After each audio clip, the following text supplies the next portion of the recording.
Shalom Bapak Ibu Saudara dimanapun kita berada. Terima kasih kepada Tuhan masih diberi kesempatan untuk beribadah kepadanya walaupun secara online. Saudara-saudara, sebelum mendengarkan firman Tuhan, mari kita berdoa terlebih dahulu.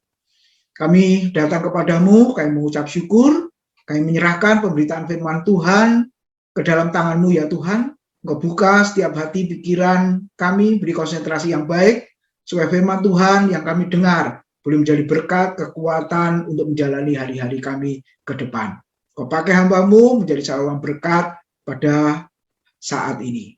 Berfirmanlah dan kami siap mendengarkan. Dalam nama Tuhan Yesus. Amin.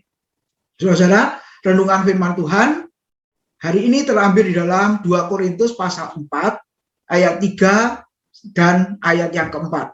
Saudara-saudara. Di dalam 2 Korintus pasal 4 ayat 3 dan 4 yang berbunyi demikian. Jika Injil yang kami beritakan masih tertutup juga, maka ia tertutup untuk mereka yang akan binasa, yaitu orang-orang yang tidak percaya, yang pikirannya telah dibutakan oleh ilah zaman ini, sehingga mereka tidak melihat cahaya Injil tentang kemuliaan Kristus yang adalah gambaran Allah. Amin. Judul firman Tuhan hari ini adalah selubung rohani. Bapak Ibu, saya ulang di dalam ayat 3 dan 4 tadi, 2 Korintus. Jika Injil yang kami beritakan masih tertutup, terjemahan ILT, Indonesia Literal Translation, menerjemahkan, jika Injil yang kami beritakan masih terselubung, maka ia tertutup untuk mereka yang sedang binasa, yaitu orang-orang yang tidak percaya, yang pikirannya telah dibutakan oleh ilah zaman ini, sehingga mereka tidak melihat cahaya Injil tentang kemuliaan Kristus yang adalah gambaran Allah. Bapak Ibu Saudara yang dikasihi oleh Tuhan, kita berusia semakin lanjut. Dan salah satu masalah yang dialami usia lanjut adalah penglihatan, saudara, atau mata. Secara umum, banyak orang mengalami atau akhirnya operasi katarak mata. Kenapa? Karena ada selubung, selaput yang menutupi mata sehingga tidak bisa melihat dengan jelas. Kalau masih awal perlu pakai kacamata plus, saudara. Tapi kalau sudah terlalu parah, akhirnya dioperasi. Dan selubung atau selaput itu tentunya sangat mengganggu sehingga tidak bisa melihat dengan jelas, tidak bisa melihat, saudara, dengan tampak yang sesungguhnya. Demikian juga, saudara-saudara. Tadi firman Tuhan mengatakan ada selubung yang menutupi. Di situ dikatakan menutupi mata sehingga tidak bisa melihat cahaya Injil, tidak bisa melihat kemuliaan tentang Kristus, tidak bisa melihat Kristus yang adalah gambaran Allah itu.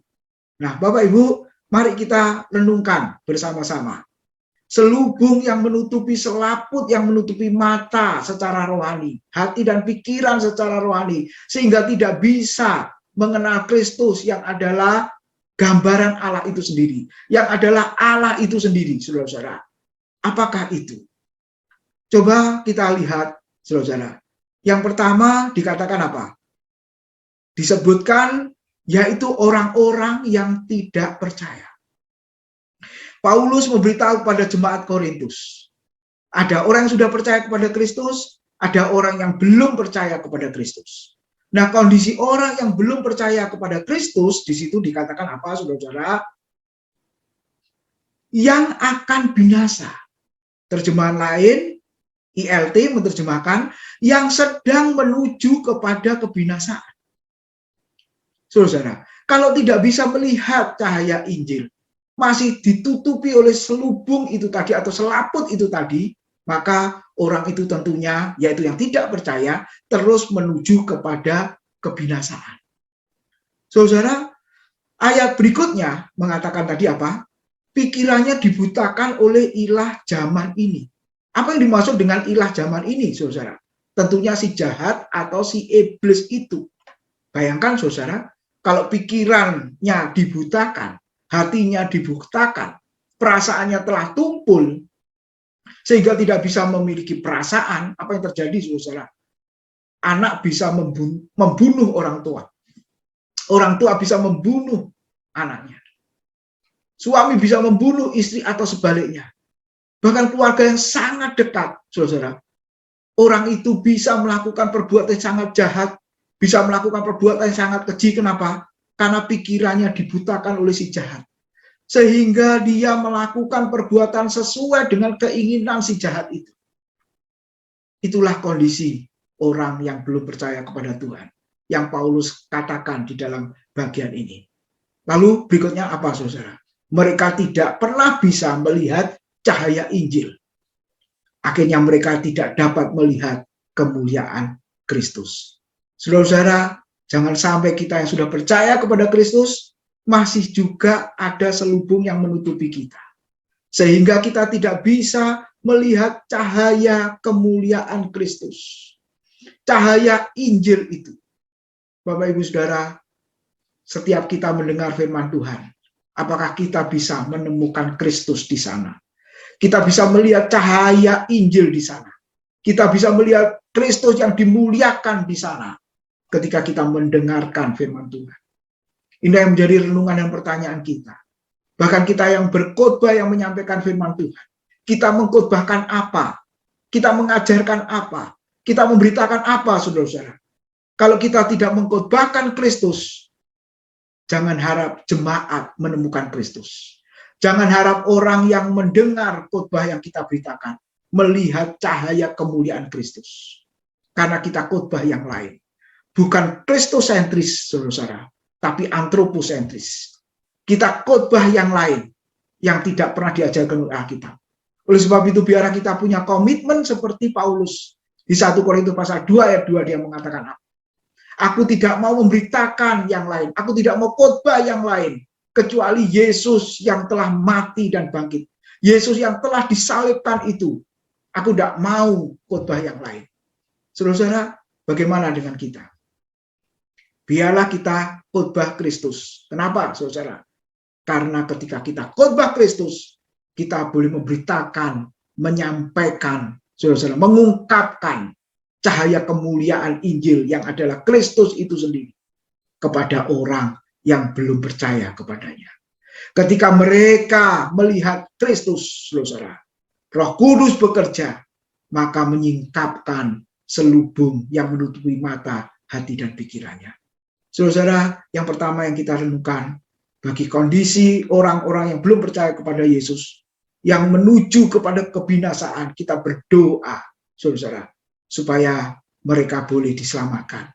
Mereka boleh menemukan Kristus. Mereka boleh melihat cahaya Injil. Lalu kita boleh melihat di dalam 2 Petrus pasal 3 ayat 9. Di situ dikatakan apa, saudara?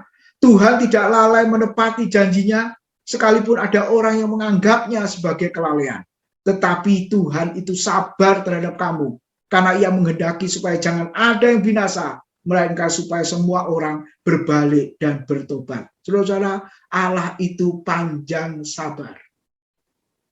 Mungkin ada orang yang berkata, suamiku paling sabar, istriku paling sabar, anak-anakku paling sabar, orang tuaku paling sabar. Tapi kesabaran manusia itu ada batasnya. Benar, saudara? Tapi Alkitab mengatakan Allah itu panjang sabar. Tapi jangan kita bersukacita dan bersyukur terus. Dan kita mengatakan apa? Allah itu panjang sabar, aku terus berbuat dosa. Aku tetap hidup jahat. Toh dia sabar, dia nanti akan mengampuniku dan lain sebagainya. Oh, tunggu Bapak Ibu. Ternyata kesabaran Tuhan pun juga ada batasnya, saudara-saudara. Coba kita kembali di dalam kitab Kejadian, kita mundur ke belakang di kitab Kejadian. Ketika Tuhan Allah membinasakan manusia generasi Adam, saudara-saudara, ya, dibinasakan dengan air bah. Kalau Bapak Ibu baca di sana, apakah Allah itu langsung menghukum dengan menurunkan hujan air bah, Bapak Ibu Saudara, di mana sungai meluap, lalu air dari dalam tanah keluar, dari bawah keluar air, dari atas hujan keluar air juga, sehingga semua binasa orang-orang generasi Adam pada masa itu. Pertanyaannya, apakah Allah langsung menghukum? Kalau kita teliti membaca, ternyata tidak, saudara-saudara. Kita diperlihatkan di situ yang namanya panjang sabarnya Tuhan. ketika Tuhan memerintahkan Nuh untuk buat bahtera, nanti Bapak Ibu baca di sana, Nuh berumur 500 tahun. Lalu waktu Nuh berumur 500 tahun, Nuh membuat bahtera. Pertanyaannya, apakah Nuh hanya sekedar membuat bahtera? Karena hanya Tuhan yang memberitahu kepada Nuh, sebentar lagi air bah akan turun dan membinasakan orang-orang pada zamannya. Alkitab mengatakan Nuh mendapat kasih karunia Tuhan. Nuh hidup benar dengan tidak bercacat celah di hadapannya. Saudara, tidak seperti orang-orang pada zamannya. Lihat, saudara, apakah Nuh diam saja? Kalau Bapak Ibu baca 2 Petrus pasal yang kedua, coba kita lihat. Di situ dikatakan, di dalam 2 Petrus pasal yang kedua, saudara-saudara, firman Tuhan mengatakan ayat yang kelima, dan jikalau Allah tidak menyayangkan dunia purba, tetapi hanya menyelamatkan Nuh, perhatikan, pemberita kebenaran itu dengan 7 orang lain ketika ia mendatangkan air bah atas dunia orang-orang yang fasik dan seterusnya. Perhatikan Bapak Ibu, Nuh dikatakan pemberita kebenaran. Berarti ketika Nuh diperintahkan Tuhan untuk buat bahtera, itu tidak hanya buat bahtera, tetapi Nuh juga berfungsi sebagai nabi, yaitu memberitakan kebenaran, memberitakan firman, mengajak orang pada zamannya untuk kembali kepada Tuhan, untuk hidup dalam pertobatan, jangan terus hidup dalam kejahatan, saudara-saudara. Tapi apa yang terjadi, saudara-saudara? Waktu kesabaran Allah habis, sehingga Tuhan menurunkan air bah. Kapan air bah diturunkan, saudara-saudara? Ketika Nuh berumur 600 tahun. Jadi, Bapak Ibu, panjang sabarnya Allah, berapa lama di situ? Dari Tuhan memerintahkan buat bahtera, sampai air bah turun, ternyata ada waktu lamanya adalah 100 tahun. Dari 500 tahun, Tuhan memerintahkan Nuh buat bahtera, lalu selama 100 tahun itu, Nuh memberitakan kebenaran, lalu ketika 100 tahun, Nuh berumur 600 tahun, barulah hukuman itu dinyatakan. Bapak Ibu, 100 tahun, bukankah itu umur yang Tuhan berikan kepada manusia di bumi ini? Walaupun, saudara-saudara, sekarang tidak sampai 100 tahun. Ada orang yang meneliti, saudara-saudara, kira-kira orang hidup di dunia ini rata-rata hanya umur 75 tahun, Bapak Ibu. Ya, secara umum seperti itu. Tapi intinya adalah panjang sabarnya Allah diberikan kepada saya dan saudara kapan? Ketika saya dan saudara masih hidup di dalam dunia ini. Oleh sebab itu, jangan sia-siakan kesempatan. Jangan sia-siakan hidup. Jangan sia-siakan umur yang Tuhan berikan kepada kita, Bapak Ibu Saudara. Biarlah kita gunakan panjang sabarnya Tuhan itu untuk kesempatan hidup menyenangkan Dia. Bukan kesempatan hidup dalam dosa. Bukan kesempatan hidup dalam kenajisan. Bukan dalam kesempatan hidup mendukacitakan hati Tuhan. Tapi biarlah kita kembali kepada Tuhan. Ingat, Tuhan memang panjang sabar. Tapi panjang sabarnya Dia juga ada batasnya. Oleh sebab itu, Bapak Ibu, lagu yang seringkali kita dengar, kita nyanyikan di ibadah duka cita atau penghiburan, apakah itu, saudara-saudara? Hidup adalah kesempatan. Kesempatan untuk apa? Kesempatan untuk melayani Tuhan. Kesempatan untuk bekerja bagi Tuhan. Kesempatan untuk hidup berkenan di hadapan Tuhan. Itulah kesempatan yang Tuhan masih berikan kepada kita. Oleh sebab itu, kita kembali di dalam 2 Korintus pasal 4, ayat yang ketiga dan 4 tadi, saudara. Kalau Injil yang kami beritakan masih tertutup juga, maka ia tertutup juga bagi saudara mereka yang akan binasa. Tetapi bagi orang yang diselamatkan, saya dan saudara sudah dibukakan. Selubung itu sudah disingkapkan, sehingga kita bisa melihat terang cahaya Injil yang membicarakan kemuliaan Kristus. Saudara, hari Jumat Agung kemarin, kita sudah merayakan kematian Kristus. Di atas kayu salib, demi menebus dosa saya, dosa saudara, dosa orang-orang yang percaya kepada Dia. Dan ketika Dia mati, dikuburkan. Pada hari yang ketiga Dia dibangkitkan. Dan kita sudah mengalami kebangkitan Kristus itu. Memperingati kebangkitan Kristus itu. Dan apa yang terjadi, saudara-saudara? di tengah-tengah suasana kebangkitan, para murid pun juga tidak mengenal siapa Kristus. Saudara-saudara, ini satu hal yang sangat aneh. Di dalam Lukas pasal 24, kalau Bapak Ibu baca di sana, Kleopas dengan temannya tidak bisa mengenal Yesus karena ada selubung yang menutupi mata, hati, dan pikirannya, sehingga tidak bisa mengenal Yesus dengan utuh. Bapak Ibu, jangan sampai kita sebagai orang percaya yang sudah bersama dengan Tuhan, saudara-saudara, dia ada di samping kita, saudara-saudara, kita akhirnya tidak mengenal Tuhan. Kenapa sampai Kleopas dengan temannya tidak bisa mengenal Tuhan? Karena mukanya muram, karena dia sedih, saudara-saudara, karena dia juga kecewa. Karena Lukas 24 itu kalau Bapak Ibu baca, di situ dijelaskan apa? Karena mereka berharap, saudara, supaya Mesias itu jangan mati. Inilah kesalahpahaman orang Israel pada umumnya.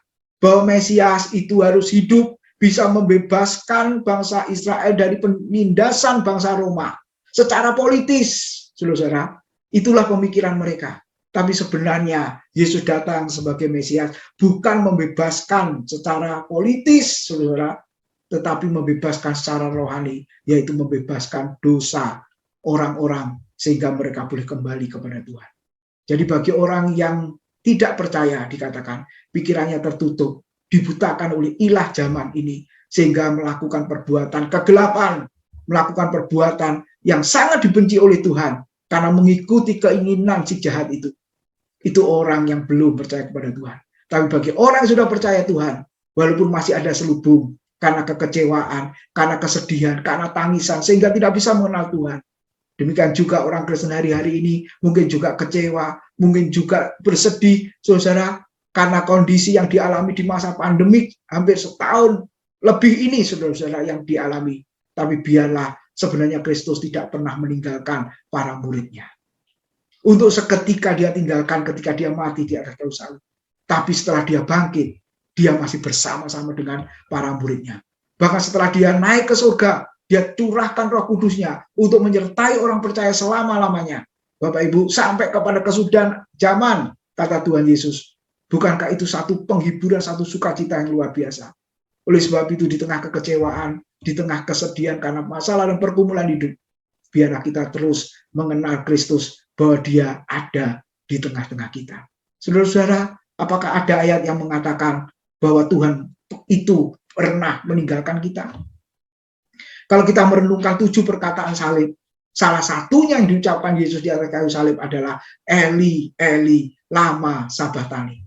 Apa artinya, saudara-saudara? Allahku, Allahku, mengapa engkau meninggalkan aku? Lihat, Bapak Ibu, itu satu-satunya ayat yang berlaku bagi Yesus, di mana Yesus sebagai anak Allah ditinggalkan oleh Allah. Kenapa kok sampai Allah meninggalkan Yesus, saudara-saudara? Karena Alkitab mencatat yang mati di atas kayu salib, yang tergantung di atas kayu salib, itu bukan lagi Yesus yang suci, Yesus yang adalah anak Allah, tetapi Alkitab mengatakan sebagai manusia dia dibunuh. Sebagai manusia dia menanggung dosa. Saudara-saudara, banyak orang dosa dan kejahatan, kata Yesaya 53, ditimpakan kepadanya. Pemberontakan orang berdosa ditimpakan kepadanya. Sehingga waktu Yesus di atas kayu salib, Allah yang suci melihat Yesus yang dijadikan berdosa. Melihat Yesus yang najis, melihat Yesus yang dijadikan kotor karena menanggung dosa saya dan saudara.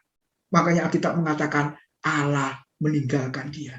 Allah yang suci tidak bisa berkompromi dengan dosa. Itu berlaku bagi Yesus. Tapi bagi orang yang percaya, Allah tidak pernah meninggalkan kita. Ibrani pasal 13 mengatakan apa? Aku sekali-kali tidak pernah meninggalkan kamu. Justru saya dan saudaralah yang seringkali meninggalkan Tuhan. Saya dan saudaralah yang seringkali menjauhi Tuhan. Karena dosa dan kejahatan, saudara, kita jauh dari Tuhan. Kita tidak setia lagi kepada Tuhan. Kita tidak melayani Tuhan. Kita tidak beribadah kepada Tuhan. Tapi biarlah pada hari ini kita boleh kembali kepada Tuhan. Kalau selubung itu sudah disingkapkan, saudara, karena memang hanya Yesuslah yang sanggup menyingkapkannya. Coba kita lihat di dalam 2 Korintus pasal 3, ayat yang terakhir, Bapak Ibu. 2 Korintus pasal yang ketiga, ayat yang ke-18 dikatakan. Dan kita semua mencerminkan kemuliaan Tuhan dengan muka yang tidak berselubung. Dan karena kemuliaan itu datangnya dari Tuhan yang adalah roh, maka kita diubah menjadi serupa dengan gambarnya ya dalam kemuliaan yang semakin besar. Bapak Ibu, kita boleh lihat, saudara, ayat yang ke-16, tetapi apabila hati seorang berbalik kepada Tuhan, maka selubung itu diambil daripadanya. Saudara, biarlah kita melihat bagian ini. Kristus yang membuka selubung. Dan ketika saudara-saudara berbalik kepada Tuhan, bertobat, saudara, maka selubung itu disingkapkan. Jadi, hanya Kristus, firman, dan roh kudusnya yang sanggup menyingkapkan selubung itu. Sehingga kita bisa melihat cahaya kemuliaan Injil yang adalah Kristus adalah gambaran Allah itu sendiri. Amin. Tuhan memberkati. Mari kita berdoa. Terima kasih buat kebenaran firman-Mu ya Tuhan. Di dalam suasana kebangkitan Kristus, biarlah selubung itu Engkau ambil. Jangan sampai kami seperti Kleopas yang mengalami kesedihan, mengalami kekecewaan, sehingga kami tidak bisa melihat Kristus. Biarlah hari ini Tuhan, Engkau boleh menyingkapkan, sehingga kami boleh semakin mengenal, semakin mengerti Kristus. Terima kasih, Engkau memberkati jemaat dimanapun berada, kiranya Tuhan berkati mereka, terus Kau kuatkan mereka, terus Kau pelihara mereka. Terima kasih ya Tuhan. Dalam nama Tuhan Yesus, kami sudah berdoa dan mengucap syukur. Amin.